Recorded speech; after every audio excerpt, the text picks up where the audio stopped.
Right now, Arkansas uses 16% of clean energy, but at the end of this project, we'll be using 70%. According to a report about Fayetteville mobility, streets like this one behind me make up 50% of public space. Outside Northwest Quad B, which will soon be renamed after Dr. Morgan. He came here in the 60s when African Americans couldn't even live on campus, and now his legacy will live here forever. Oklahoma, Kansas, and Texas filed a bill to eliminate daylight saving completely.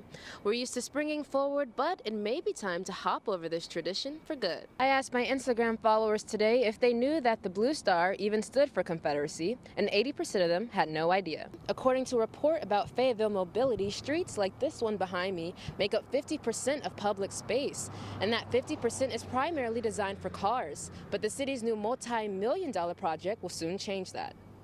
The Razorback Greenway is a 36-mile trail, one of the most widely used trails in the city.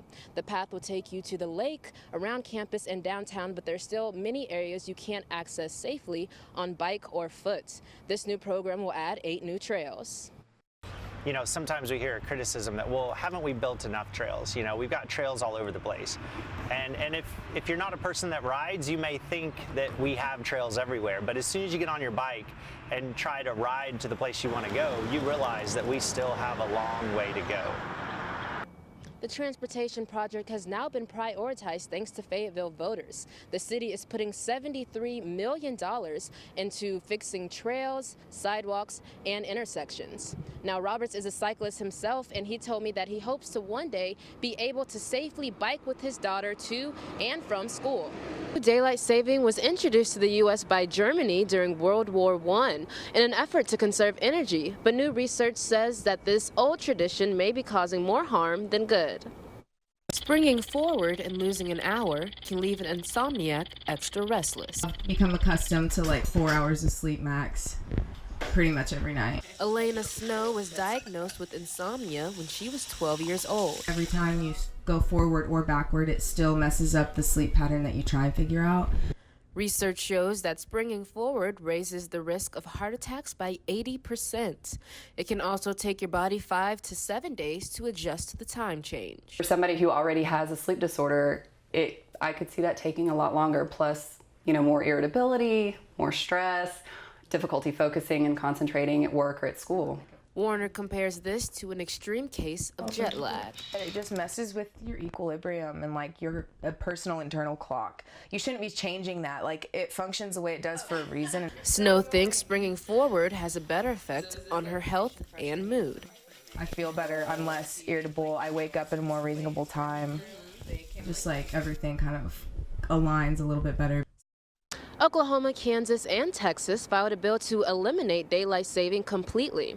We're used to springing forward, but it may be time to hop over this tradition for good. Democratic Representative Charles Blakes of the 36th District in Arkansas wants to change the meaning of the blue star on our state flag.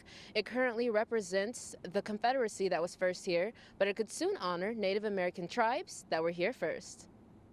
Alicia, member of the Apache tribe, once lived on a native reserve, under conditions that were anything but livable. We have tribal elders that have been without, and they just do without because that's all they know. She moved to Fayetteville to better the lives of her kids, but she'll never let them forget where they came from. So traditionalism and instilling that in my children are very important because it's a dying trend. Alicia believes we can't move on without learning from our past. I only live here, but I know the history of it.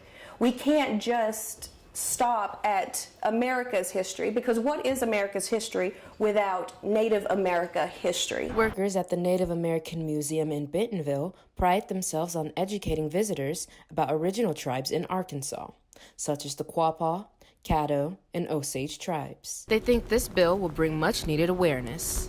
And it acknowledges the indigenous people that lived here before us. It shows respect to them. All it takes is somebody to, you know, like, call it out, put us out there, put us in the media, put us on the flag, give us the recognition that we have not begged for, but we deserve. The proposal wouldn't change the design of the flag, just give it a new meaning. I asked my Instagram followers today if they knew that the blue star even stood for Confederacy, and 80% of them had no idea. I'm here outside of Kimple on the patio at the J Days Ice Cream Social, an event that celebrates graduating journalism students. One class came together to make this event come to life. This group of students enrolled in a class that teaches you how to plan and execute an event. One word to describe the class. Persistent. Self-motivating. Trying. Surprising. Team leader Grayson Green believes this class taught her skills she can use outside the classroom. I thought it was like a great leadership role, and I got to meet a lot of really great people and work on my organization skills and be a part of a team, so I really enjoyed it. Green says this class expanded her job options. I think I could see myself doing something in event planning, so yeah, it was a great experience. At this social, there's prizes to win in the raffles, a live DJ, and